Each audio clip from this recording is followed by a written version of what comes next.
শিবির 5 তারিখের পরবর্তী সময়ে সর্বপ্রথম ক্যাম্পাসের দখলদারিত্বের রাজনীতি আনুষ্ঠানিকভাবে শুরু করেছে। চট্টগ্রামে যে ঘটনা ঘটেছে সেই ঘটনার পর থেকে সামাজিক যোগাযোগ মাধ্যম সহ সকল মাধ্যমে কিন্তু এটি প্রচার হচ্ছে যে শিবিরের একজন নেতা আকাশ চৌধুরী একজন নারী কর্মীকে তিনি হেনস্থার শিকার করেছে, কিন্তু শিবির এটাকে কোনোভাবে স্বীকার করছে না।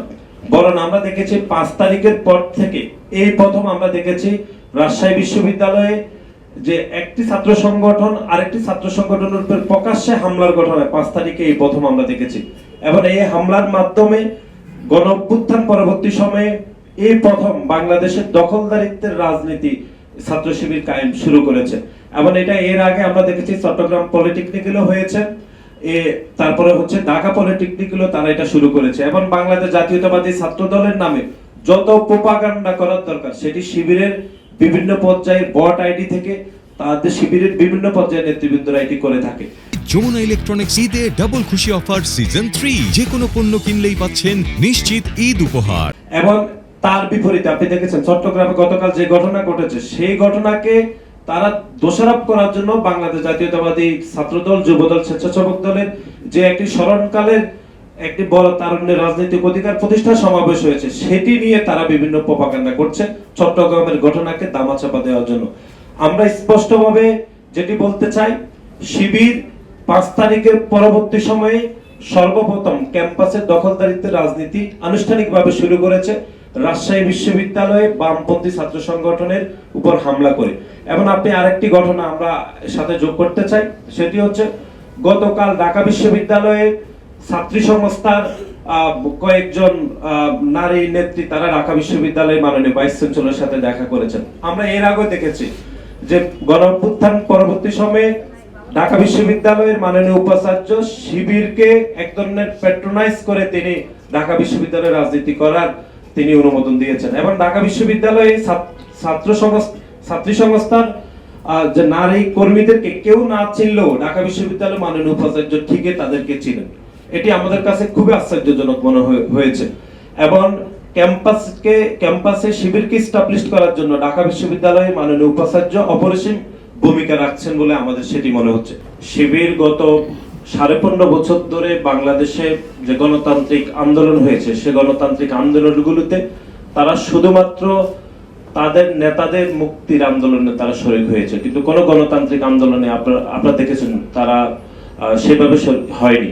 বিশেষ করে 14, 18, 24-এর যে গণতান্ত্রিক আন্দোলন বাংলাদেশের মানুষ করেছে যে ভোটের অধিকারের জন্য, সে কোনো আন্দোলনে আমরা তাদেরকে দেখিনি।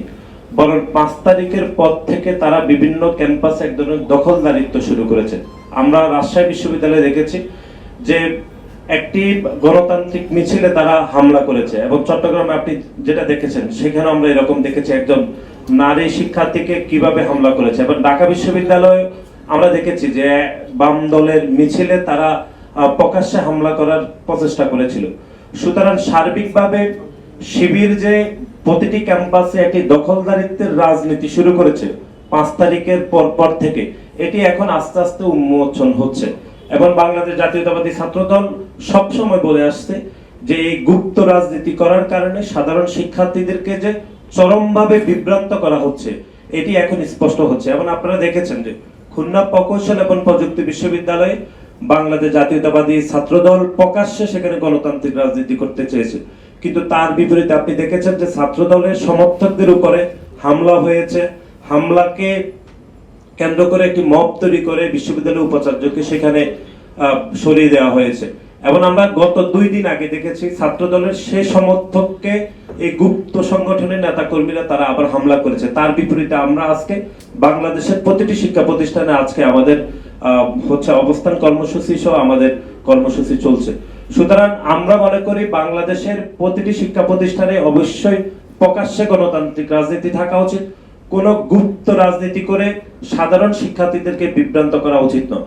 এবং শিবির এই যে কথিত সাধারণ শিক্ষার্থী শব্দটি ব্যবহার করে পুরো সামগ্রিকভাবে যে রিয়েল সাধারণ শিক্ষার্থীদেরকে চরমভাবে বিভ্রান্ত করে।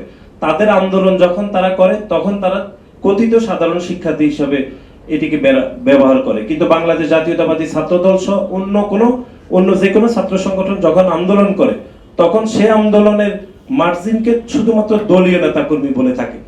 এখন এটি পুরো সামগ্রিকভাবে পুরো সাধারণ শিক্ষার্থীরা বিভ্রান্ত হচ্ছে বলে আমাদের সেটি মনে হচ্ছে।